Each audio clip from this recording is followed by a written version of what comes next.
This is the 2024 Ford Ranger XLT Sport, and this is the 2024 Ford Ranger Raptor. Which one should you buy, practical or fun? We're going to decide right now on Driving Sports TV.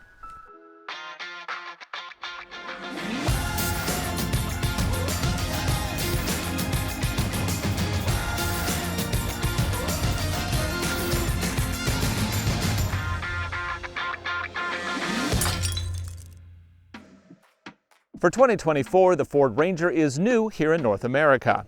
New chassis, new engine options, and new features really make this a competitive offering in the midsize class. In this video, we're going to compare two very different Ranger trims. On this side, we have an XLT Sport with a long list of options. On this side, we have the Ranger Raptor with only two options. So which one of these is the better buy? That's exactly what we're going to look at, and we're going to start with packages and options. No matter which Ranger you choose, they all come with standard size beds and crew cabs. A base XL Ranger with rear-wheel drive starts at $32,670 US. This XLT Sport we have here is a mid-price trim that comes with some nice amenities, including in-bed power, an integrated side step, LED taillights, Ford Co-Pilot 360 safety features, 17-inch alloy wheels, and a wireless charging pad. The azure gray paint is also an extra $945. This particular truck has a long list of extras, including a 10-way adjustable and heated driver's seat, power sliding rear window, dual zone climate, and an upgraded 12-inch touchscreen display in the middle. It also has an optional rear 3.73 locker, advanced towing package, running boards, floor liners, security code access, and a bed liner for $47,814 US as you see it here. I also want to note this comes with a standard key, which is really kind of, to me, weird for a truck that almost costs $50,000. However, it does have remote start, which is a cool feature. The Ranger Raptor, on the other hand, comes pretty much with everything. The only options added to this particular truck are mud flaps and a bed liner. Of course, the price does reflect its loaded status. MSRP is $57,690 US, including destination. Of course, you do get a lot for the money. A large 12-inch central display, leather seats with power adjustments and heat, a fully digital gauge cluster, adaptive cruise control, rear power window, and a lot more that you would pay extra for on lower trims. The Raptor also has a proximity key with remote start. Both trucks can also use the Ford app to remote start, schedule start, and check location, but that does require data service. I do love having remote start on a proximity sensor. That's very cool. Also, the ability to just walk up, open the door, and get in, for me, is a big plus. Ford does offer a couple engine options on the regular Ranger. This XLT has the base 2.3-liter turbo 4-cylinder. It produces a peak 270 horsepower and 310 pound-feet of torque. The 2.7-liter turbo 6 from the Bronco is also available now for an upgrade price of $2,195. That has a peak output of 315 horses and 400 torques. All Rangers have available four-wheel drive with a dual-speed transfer case. Our tester here also has the optional rear locker to increase its off-road capability. Of course, that can't even start to touch what's on the Raptor. This truck comes standard with a 3-liter twin-turbo 6, making a peak 405 horsepower and 430 pound-feet of torque. Four-wheel drive with a dual-range transfer case is standard, but the Raptor here also has what Ford calls their advanced four-wheel drive, which is basically an automatic four-wheel drive setup. This varies power to the front wheels to reduce binding while turning, meaning you can drive in 4A all day long. The part-time four-wheel drive system on the XLT should only be used in slippery surfaces.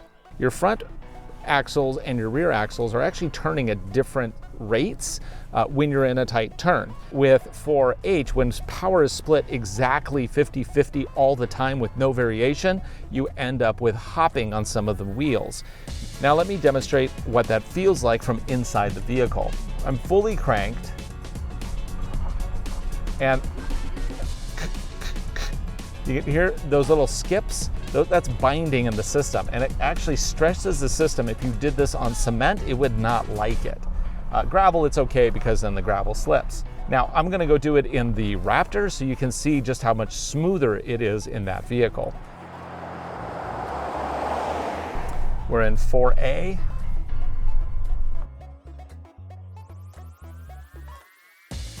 This is used for driving in mixed conditions as it can vary power to the front wheels.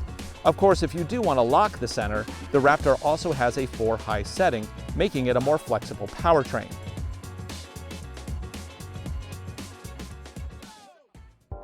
Suspension is another area where the Raptor is simply better for some use cases. Blazing through the high desert, it's Raptor all the way. It comes standard with Fox shocks with remote reservoirs and a Watts link in the back. The shocks are also adaptive, adjusting to both driving style and conditions. All other Rangers have a setup similar to this XLT Sport, and yes, that means leaf springs in the rear. While it's true that it's a less advanced design, the fact is that leaf springs are great for towing. This XLT Sport can tow up to 7,500 pounds, or 3,400 kilograms. The Raptor, it can tow only 5,510 pounds, or 2,500 kilograms.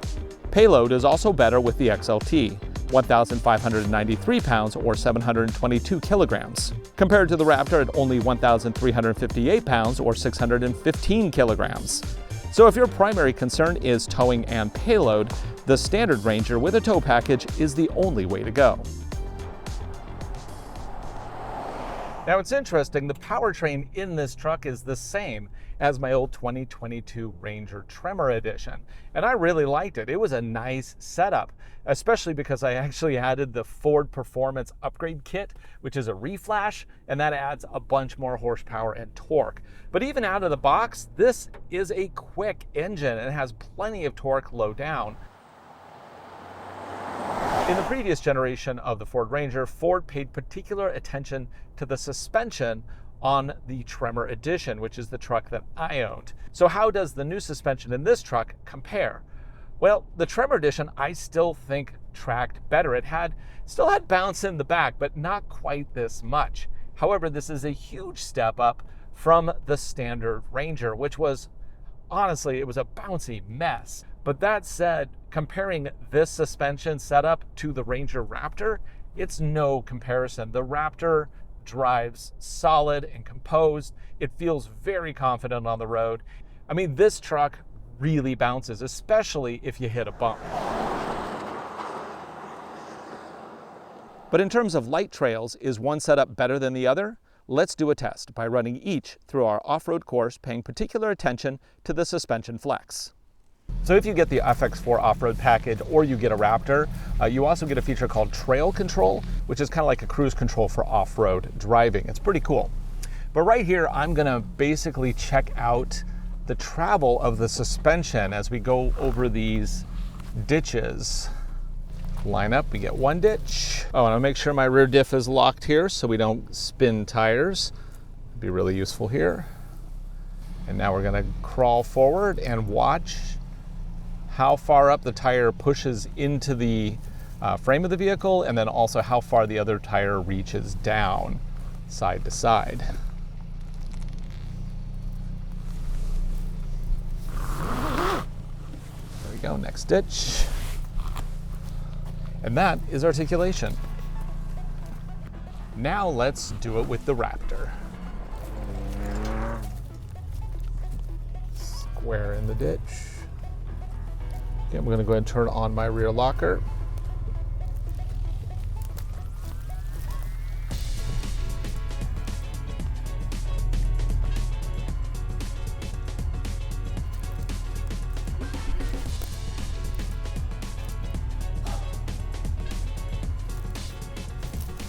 Frankly, I can hardly feel it. It just is so smooth and so much clearance.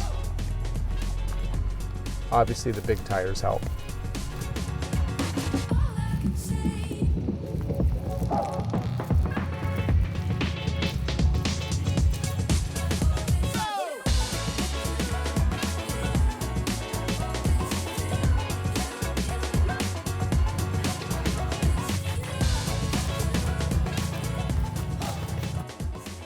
The Raptor is equipped with more aggressive BFG KO3 all-terrain tires, while the XLT Sport has a more trail spec tire, the Goodyear Wrangler Territory all-terrain. The Raptor, being a more advanced off-roader, has more flex. It also has a front locker and loads of underbody protection to make it more capable in more complicated and potentially dangerous situations. But as you can see here, for trails like this, the XLT Sport does a fine job. If you only rarely go off the beaten path, the rear locker and fairly pedestrian all-terrain tires that this one has are suitable. On the road, the new 2024 Ranger is a huge improvement over the outgoing model. It's a lot more confident, and of course the updated interior makes the experience a lot more enjoyable. Various drive modes can help tune the experience within the limitations of the engine and suspension package. The Raptor, on the other hand, isn't just more comfortable, it's also a lot more exciting. But of course it should be, for 10 grand more. The adaptive suspension, coil spring rear, and Watts link help it handle a lot more like a powerful SUV than a truck on windy roads, with less wandering from the rear wheels when hitting potholes and expansion joints. For a daily driver, the Raptor is the clear winner, but at a $10,000 premium. And it's not just about the acquisition price. The Raptor's powerful 3-liter twin-turbo 6 is also very thirsty. In our testing, we averaged about 16 miles to the gallon, which is consistent with the EPA rating of 16 miles to the gallon in the city and 18 on the highway. The 2.3-liter turbo in the XLT Sport is a lot more frugal. EPA rates it at 20 miles to the gallon in town and 24 on the highway. So in terms of initial price and ongoing cost, the XLT Sport is a clear winner. The XLT trim level comes standard with collision mitigation, blind spot warning with auto high beams, and lane detection as part of the Ford Copilot 360 system. Ford doesn't include adaptive cruise control on the standard XLT. It requires an additional package for $1,560. That is all included standard on the Raptor. Overall, I think Ford has done a great job with this new 2024 Ranger. Whether you're going for the XLT Sport or the Ranger Raptor, you're getting a vehicle that is very competitive in the class.